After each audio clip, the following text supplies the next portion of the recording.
Hello everyone, this is Sola, and I'm going to do a short video right now about strategic communications in the workplace. I just titled it that, but essentially what I'm trying to achieve with this video is just to show the many ways in which strategic communications works across sectors. Sorry, let me get the pointer out there. The many ways in which strategic communications works across sectors, because recently I had a conversation with someone and I started seeing that there's a need to continue to lay the foundation. As a consultant, a communications consultant, and as a trainer, I find out that you cannot make assumptions about where people are, because you're speaking, particularly when you're sharing content on social media, you're speaking to so many people at the same time that you have to always sort of like speak in three levels, so no matter, you can't start too high. You just have to really always start with the basics and the fundamentals. So every now and then we go back to the basics. Even though some videos I tend to start from an intermediary level, I try not to start from a mastery level, because that would be that would be unfair, but yeah, so this is a very much a fundamentals, foundation laying, back to the basics type of video, where we're really looking at how strategic communications is on a very fundamental level. So assuming you're new to strategic communications, you've been hearing about it, you don't know that much about it, this is the video for you. And from now on, I think why it's good for me to do this is I then have a video that I can always refer people to and be like, if you want to know more about how strategic communications functions in real life, then go and watch this video. So that's really the purpose for this. So, in the spirit of back to the basics, and by the way, we have a strategic communications course taking place this month live on the 28th of August, 2025, on Thursday, 9 a.m. to 4 p.m. We run it online. If you would like to register for that, please just let us know. There's a registration. You'll probably find the registration link in the comments, or whatever platform you're watching this on. So back to the basic. What is the definition of strategic communication?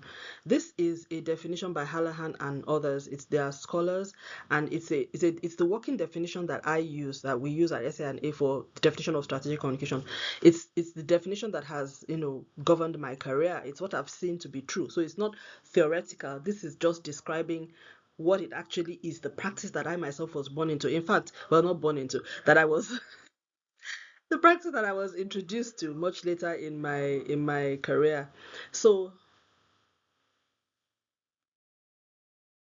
and this practice was, this describes what I experience, what I see, and what we've gone through.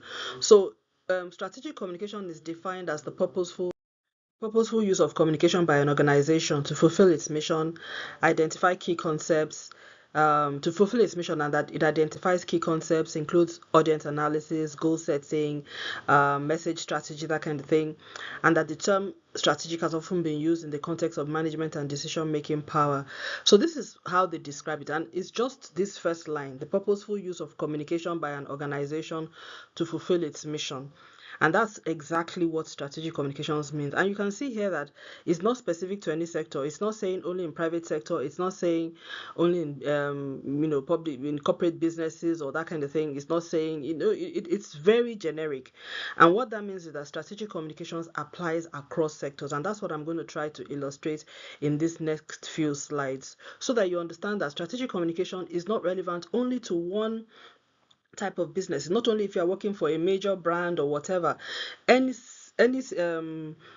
context that you find yourself, there is space and there's room for strategic communication, provided, of course, the leaders have to realize that they need this, for them to, for you to be able to apply it. But then, it is very much like, you can say, it is used in the context of management and decision making power. It is actually, strategic communications is intended to help leaders to lead better. It actually serves the leadership of the organization to be able to do their job better. So whether it's about how they relate or how they communicate with the external world, or how they communicate with the employees, or stakeholders within the organization, or external stakeholders, that's really what strategic communication does. It serves the leadership, which is why I personally always advocate that the communications team should report into the CEO or to the C-suite, the management, because the other functional leads, it doesn't serve them in the way that it serves the CEOs. So when you put communications under people that it wasn't meant to be under. They don't know the value. It's like casting your pearl before swine. If I should use a biblical, proverb, verse, that's exactly what it is. They don't know the value, and I have never seen a communications team that is reporting into another department that is not the C-suite level. It's not reporting to the MD or the MD's office that is effective. Because those people, whichever function, whatever it may be, they don't need it. They don't need it. Communications is written here. This is the textbook definition given by very high level scholars. See, this is the International Journal of Strategic Communication that published this in 2007. And this is about the time the concept of strategic communication started to take root, because it was in 2008 that I and members of my colleagues, my colleagues in our team working for a corporate organization, then a multinational, were all bundled into a room and taught the concepts and principles of strategic communication. So, and all this, I didn't even know this scholarly background. I just found this out much later. Like in the last 5 years was when I got introduced to. I actually found this definition on the internet. Then I worked my way back and I was like, oh yes, okay, so this was around the time. This is probably why. So the world was getting to that stage where they realized that the power relations, having that top-down communication approach is not working anymore. The world is changing, the internet was coming up, social media was becoming a thing. So organizations had to start looking for different ways to communicate, to still be influential, but in a world that information is no longer one-sided and institutions they cannot control what people hear, how people think, and what they believe. So you now have to have communication that is able to navigate the complexity of the social media world and still make itself heard. So you have to be more strategic. That is how strategic communication came about. It's not a buzzword. It's not something you just slap on yourself because, oh, this sounds nice, let me call myself a strategic communication. No, you're a strategic communicator because you understand the theory of strategic communications. You know what the strategic communication framework is, and you can apply it. And by the way, if you join our course on 20th of August, we're going to be introducing everyone on that course to the theory of strategic communication and the strategic communication framework, how to use it, and also how to apply it with the stakeholder management framework, as well as, whatever. So, I mean, a whole number of, how to also measure and quantify the impact of what you're doing. We also do a segment on leadership communication. So I'm now going to walk you through the different ways in which strategic communication is applied in the workplace. So if you're starting out in your career, this is very important, because when you come into a comms team, most of the communications teams that you work with, they will not tell you this is what communications is supposed to do, because many of them do not know, except if you're fortunate enough to be working with someone who is a real expert. Somehow you're just one of those people that is lucky to have that. Most people, particularly in Nigeria, in many parts of the world, mostly the multinationals and maybe the retail, the fast-moving consumer goods companies that tend to have very well-resourced communications team, but a lot of the other companies, particularly B2B companies, tend to have almost like very, very lean or just maybe one-man show. So if you don't have that kind of leadership, very well-resourced communications team, some of these things you may not know them, but I'm just saying to share this so that you understand that this is the breadth of the profession. So I'm going to break this into internal communications and external communications. These are the ways in which strategic communications actually features itself in the workplace. So stay with me. So one is leadership communications. Leadership communication is when I had talked about that before, when the leader has to communicate within the organization. Strategic communications helps you to know how to develop a leadership communications strategy and plan that is useful for the leader and enables the leader to be successful at what they are doing. Strategic communications also helps with employee engagement within an organization. This is more important for big organizations, because big organizations, if you don't try to help engagement in a structured and purposeful way, it will not just happen organically. It's very rare to find a big organization where people are just engaged just like that. No, most of the time that you have to do things to make that engagement happen. Internal messaging also helping, and this is also important, also in big organizations. You need somebody who understands strategic communications to know how to craft the internal messaging in a way that people that will receive it, particularly when the messaging is complex and is difficult. Messaging about changes, about transformation, about retirement, retrenchment, all kinds of things. So it's the communication specialist using the strategic communication framework that will advise the organization on this is how we should say it, this is how we should sequence the message, this is where, the whole messaging strategy, all of that. Again, big organizations will understand what I'm saying. Public sector, private sector, if you are big, you have hundreds of thousands of workers, you will understand, or hundreds or thousands, you understand how complex it is, because you send out messaging in the wrong way, the whole organization will just scatter that day, there'll be chaos. So these are things that communication specialists help with you. Again, strategic communicators. If you do not have the strategic communications framework and you attempt to do any of these roles, in fact, there are two aspects of communications that expose people who do not have the theoretical knowledge. One is internal comms, the other one is crisis management and communications. Because those ones you cannot wing it. You can't. These are things that if you do not go into a classroom and you have not been trained in crisis communications, you can't know it intuitively. It's even difficult to learn it on the job, because even if you are watching somebody doing it, you don't understand. There are many the person won't tell you. And I say this because I've been involved in crisis management and I had people supporting me on crisis management. The fact that they supported me does not mean that if I step away, that person can step into the role. The person has to know what I know. And you cannot know what I know because it's here. You can only see what I did. And what I did is just part of all that I know. So if you're then faced with a different crisis situation that is completely different from what I address, you cannot do it, because what you tell them is that I've been involved in crisis, but this one is different. But then if you know what I know, even if the circumstances of the crisis is different, you can apply the knowledge. Are you following me? That's why you need to go into a classroom, because experiential knowledge is lived, but theoretical knowledge is there. Is knowledge that is waiting to be applied. So when you see something that you have a structure to apply it, you know the questions to ask, the things to do, and all of that. So anyway, organizational communication is also a part of internal communications, and that can be like safety, performance, building a shared vision. Again, if your organization is big and is complex, particularly if you're working across countries, this is very, very important, because people have different cultures and different locations. If you have to find a way of helping them have a shared vision, and it is only internal comms that will do that for you. Even many leaders, they don't even remember. It's a blind spot for many leaders. They just assume that people, you know what to do now. Yes, I had a town hall, but it's a communication specialist that will be like, no, let's segment the audiences. You haven't been to this part of the company for a while. Next session, let's run it from here. This is the message that the people in the East would like you to hear. This is the message that people in North Africa or South Africa want you to hear. Or our office in the next session, run it from Nairobi. These are the issues that came out. That whole structure is communication specialists that really help you to do that. So fine, business communications again is another arm of internal comms.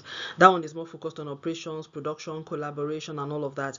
And again, then culture communications, that is now focused on. Now this is the side of communications that very few organizations actually get into, but the multinationals do this a lot. And why? Because again, when you're a multinational, you have companies all over a very large area. You have people, and you can't take anything for granted. So you have to really begin to look at people's behaviors, their attitude, their mindset, and all the way down to their values. And even though you will have to make it very explicit that these are the values of the company, and this is and you will explain and illustrate what those values mean, the behaviors that you expect from those values, the behaviors that you don't want to see, and then the kind of mindset you want people to have. And you will actually develop a culture communications campaign and a program that is embedded in the work of the organization, the reward system, the recognition system, working very closely with HR and maybe the transformation team to actually bring this to bear. This is another specialist area. But these are things that I don't, like I said again, if you're a big organization, you have a lot of staff, you will need to do this. Government, public sector needs to be able to have this kind of thing. And the reason why they're not successful in a lot of what they do is because they do not do this. So if you do not have that culture communication strategy or knowledge, you will have an organization that has changed in structure, but the culture is still old. The culture is actually working against what you are trying, the transformation. So this happens a lot. So transformation, change management, communications, that deals with ways of working, structural and behavioral change, knowledge management, intuitive and descriptive change. So all of that is all part of strategic communications. Again, internal communications is more used with multinational organizations. They have perfected the art of it.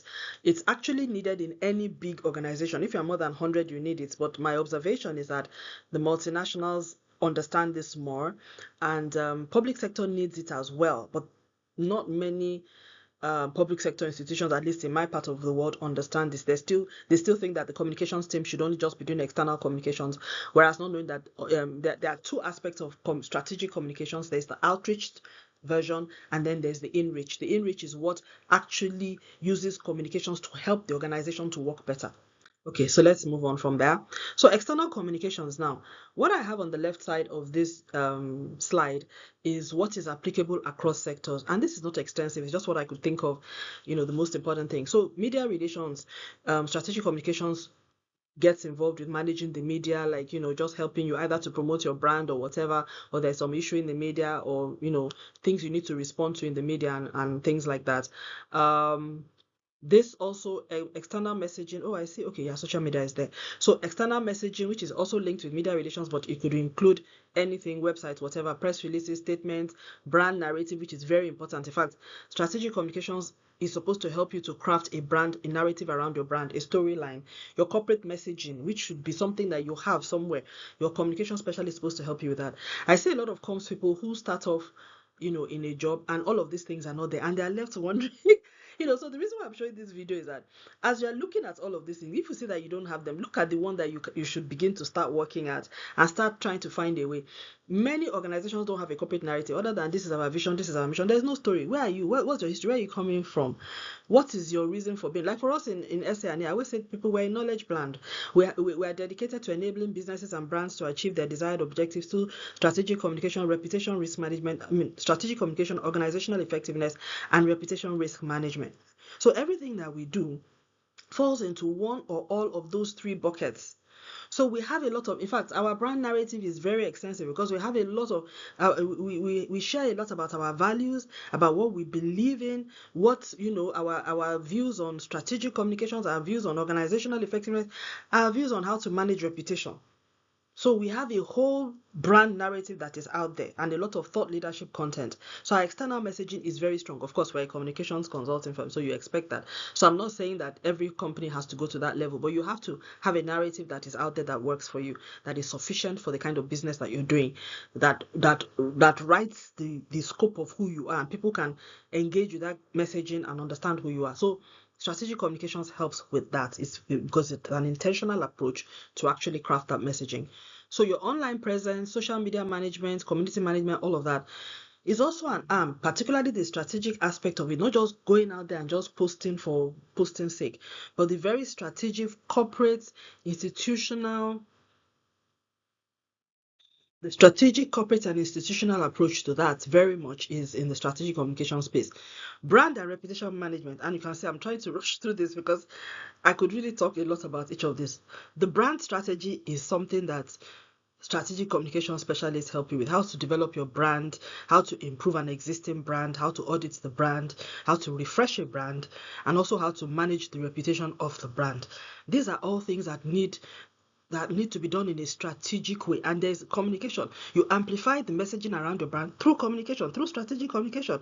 You manage your reputation through strategic communication. Of course, there are things you must do in terms of performance. But even if you do those things, if you don't communicate strategically to the right audiences, remember the definition we had about audience analysis and all of that. If you don't analyze your audiences well, you don't even know that you're supposed to analyze your audience. You think, oh, let me just push out a press release. That has resolved it. No, the strategic communicator will look at it. We'll first of all look at and do an audience segmentation and decide who should we be communicating to, what form of communication, what is the content strategy, what's the platform strategy, what's the timing and the sequencing. There's a whole framework that strategic communicators know and they intuitively apply to every situation that they are faced with, every workplace context, every business problem that they are called in to help resolve, or any organizational challenge that needs resolution. So that's the difference. That's what it means when you say you're a strategic communicator. It's not a buzzword. It's not just a funky way of setting things. It actually it is the description of what the person does. The person communicates strategically. The person uses the strategic communications framework to solve problems, to enable, to open doors, to enable business, to create space and support for the business. So you are called a strategic communicator. The practice is called strategic communications. I hope I'm communicating. So marketing issues and crisis management, in fact, like I said earlier, there are two areas of our practice that exposes people who do not have the theoretical aspect, who do not have the academic or the intellectual sophistication. One is internal comms, two is crisis comms. Every other one, even brand strategy to a very large extent, because honestly, you need a little bit of exposure to how to be able to develop a brand, which is why you see a lot of brands that are completely aimless. They don't even know where they're going, and the people that get it, you can see that they really get it, and you're wondering, how did this person get it? Because they applied the framework. But when you don't apply the framework, you just think it's about choosing a logo, applying colors, and then you release the brand, and all of a sudden nothing is happening, and you're wondering what's going on. Yes, because there was no structure, there was no strategy, there was no framework. A brand needs to be built on a pillar. There should be a foundation, there should be legs, there should be a roof. It's actually a brand house. There needs to be a brand architecture. So if you build a brand that does not have an architecture, there is no foundation is weak, the pillars are not there, there is no cross beam holding it together, it's going to fall apart. It can't stand. Nobody will see it. It's not even, it's not something that anybody wants to get involved with. So marketing communications, and okay, like I said, crisis management, crisis communications, that one is even another complex area all on its own. It's only a strategic communicator that can function in that space. And I'm saying this because some people, they may be PR specialists. That's why a PR specialist doesn't mean you can manage crisis. That you're a media specialist does not mean you can manage crisis. You may be able to handle the media response, but if that crisis requires an integrated stakeholder management response, you may not even understand that. And trying to manage the issue through the media, which is what we see the government doing many times, and other people who don't understand crisis communications. The strategic communication knows that there are multi-stakeholders involved, and they need to come up with a strategy that addresses the problems, the challenges or the concerns of all the stakeholders. So marketing communications is also another way in which strategic communication. So you have a brand, or you want to create demand around for a product or a service that you have. You need somebody who can actually come into the space, take your marketing data, look at the market and understand what the messaging to the market is, identify who your target market is and how to engage with them. And they understand that they have to create content for awareness, create content for consideration, and create content for conversion. They understand that whole marketing value chain and all of that, marketing funnel. So impact storytelling, this is also another area where it's very difficult to do this if you do not have some understanding around the strategic communications framework. And again, this why I put this under multi-sector context is because most of us have to tell impact stories, whether we realize it or not. Even if you're in private sector, you want to be able to say that, if you're providing energy, the energy is helping. You want to show how it's helping households. You cannot just it's not enough to be communicating only about financials and revenue. It doesn't make sense to most of us, for instance. And I think this is the problem that the banks have, because the banks do not tell their impact storytelling very well. All they're just reporting is that we made this and that, and people are like, yes, you're making so much money, but the entire economy, people are suffering. But they're not telling the story of how what they are doing is actually helping businesses. They're not showing that story. So for instance, I mean, people, if you have you have a payment gateway, you should be talking about how you've enabled many businesses to run seamlessly. You've enabled virtual transfers, that the number of transfers you've made, successful transfers, the drop rate of your transfers is this and that. How many market women, how many consultants. These are the things you should be, the kind of data. But do they share it? No. So they're not telling us the impact. So we don't even know, we don't see the contribution to the economy because they're not telling the impact storytelling. A strategic communicator, if the person is enrolled in that bank, they will know that they need to be able to tell impact storytelling as well, and they would understand how to do it. This also contributes into your ESG narrative. You are somebody that has to write ESG narrative because it contributes to the social aspect. So communication strategy and planning, again, this is all multi-sector. So this is generic strategic communication stuff I'm sharing with you here. If you're in a corporate communications role and you say that you're a strategic communications practitioner, you should be familiar or be able to do any of these things so long as it's relevant to your organization. And of course, if you don't, then please join our training on the 28th of August. So data research and analytics, you're able to know how to use that to refine your messaging, to refine your strategy. Visual communications, you have an understanding of when you need to illustrate your data with infographics, images. You don't have just a static way of telling your story or communicating. You understand how to use visuals to tell your story in a compelling way, using all of the tools that are available today, and of course content creation. So now apart from this is when I say multi-sector, I'm saying it's applicable. Everything here is applicable to private sector, public sector, non-profit, whatever you may call it. Now, some specific sector communications, strategic communications areas that I could remember, like I said, there's a whole lot more, because strategic communications applies in every sector. So if I'm to write everything that happens, in the world, there'll be too much. But some of these I would say are the main, the mainstream areas that you would likely come across. So specific context, development context, behavioral change communications. Now this is another area all on its own.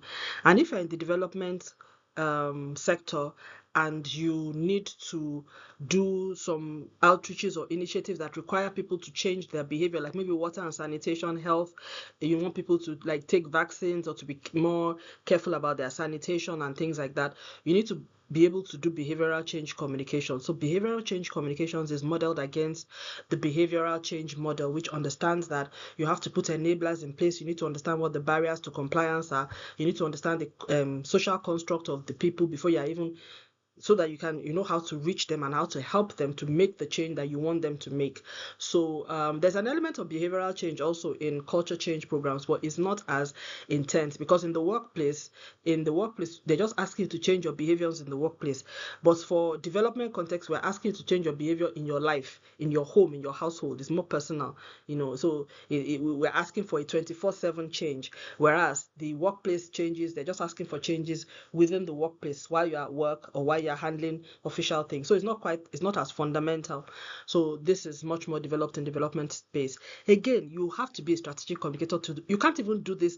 This is a typical example of something you cannot do except to come into a classroom to learn how to do it. And on some of our strategic communications courses, we've touched a bit on this when we've had people in the room who are from the development world. If we don't have them in the room, then we don't focus too much on that. But I've had cases, so I have slides in the pack that address this, because we've had some courses run, I think last year, when we had about three development people in one cohort. So risk communications, disaster communications, disease communications, that's another completely different arm of communications, but it's still the same strategic communications framework that you use to model your risk communication strategy, your disaster communication strategy. This is used in the humanitarian context, and this actually has impact on how you are able to save lives. If the person who is running the disaster communications does not understand how to communicate using the strategic communication framework, people will die. The impact of the disaster will be much worse than it should have been. And why? Imagine if you want to send out communications on a disaster, you have to be able to know who to be speaking to, when, how, and how to monitor the success of your communications. You have to be able to set up a structure of communications that runs as it should, is trackable. You have to be able to understand the concept of KPIs and set KPIs that track not just that you have sent out communications, but that how it is actually making a difference on the ground. That is strategic communications at its highest level. A tactical communicator will just say, oh, we have sent out the press release. Oh, we have done some jingles on radio. Do you even know if anybody's radio is working? Do you know whether the power is out? If all of that has happened, how are you going to get the communications to them? So strategic communications puts yourself, you do that audience segmentation. Look at the definition. Remember the definition from Han and others. They said audience analysis is a very important part. When you come into classroom with us, when we do strategic communications course, we take you on a step-by-step of the framework, and we tell you the importance of every step. If you jump every step, you will also jump, it will affect your outcomes. And whenever I meet communications professionals who are like, no, is it every time that I have to do something that I will then apply the framework? I'm like, well, it depends. If you want to be a tactical operator and you don't mind about the results and the outcomes that you get, then you can bypass the strategic communication framework. Because when you are going ahead to go and communicate without even taking the time to understand, who am I speaking with? Why am I doing this? What is the context of the business? What are they trying to achieve? I don't even understand what you are communicating. That means you are communicating based on what is in your head, on what the person who came to you has told you. Whereas there's some information that if you had taken your time to research, you'd have been able to tell the person that you are telling me this, but are you aware that there's already some information out there that contradicts what you're saying? And if we push this out, somebody is going to push back. So that's what a strategic communicator does. You don't just go blindly into implementation. You go through the process. And it doesn't mean you spend all the time in the world, which is why I said practical application, because the more familiar you are with the concepts and the principles, the easier it is for you to apply it. And even if you can't, in fact, the easier it is to apply it, I'll just leave it at that. So it's a case of practice made perfect. It's like when you see some chefs, the way they slice, when I see them, I'm like, oh my goodness, I can never use a knife like that. But yes, because I'm not practicing. And you can't expect to start practicing those vegetable chopping skills today and that you'll be as skillful as the person who's been chopping it that way for 20 years. But then you start one day and eventually you'll build that muscle memory. So, but then if you want to be a world-class chef, you have to begin to change your style of slicing and be slicing it in the chef way, even if it slows down your cooking. But if you decide that you don't want to be able to grow to the level of Michelin chef or whatever, and you are comfortable slicing the way you do, then go ahead. But then don't go out there and claim that you are a chef or you have the skills, or you are comparable. It's not the same, because you're not invested in learning the skills and taking the patience to apply the principles of the framework. And that's just, I'm just using that as a loose analogy. It doesn't quite work in every way, but I think you get the gist of what I'm trying to say.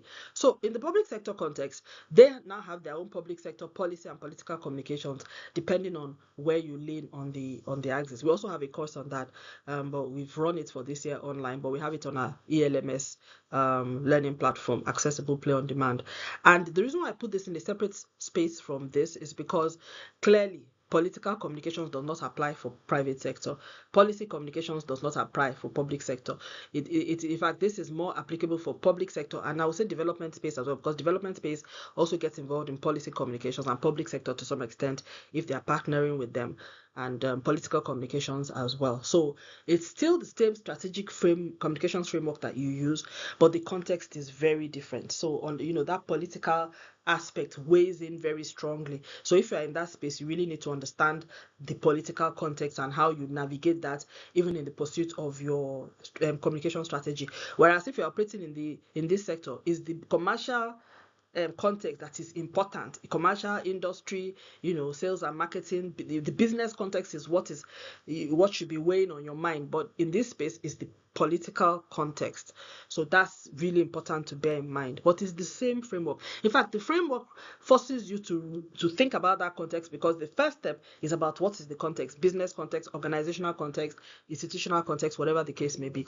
So subject-specific communications, faith communications like in a faith-based organization, health communications like for hospitals, technical communications for technical, like IT related, science and technology space. And we see a lot of that for like Microsoft, the big players. They have a lot of communications around their products, around new services, new platforms, using the devices. And I think they have been excellent in how they have been able to, the communicators that have worked with them, how they've been able to break down very complex things into simple form, whereby people like me can access and use the devices. And even online, a lot of the platforms, the apps that you have, there's so much information online, making it available for people that, like all the help pages, the fact pages, frequently asked question facts pages, all of that is created by people who understand the science and the art of communication.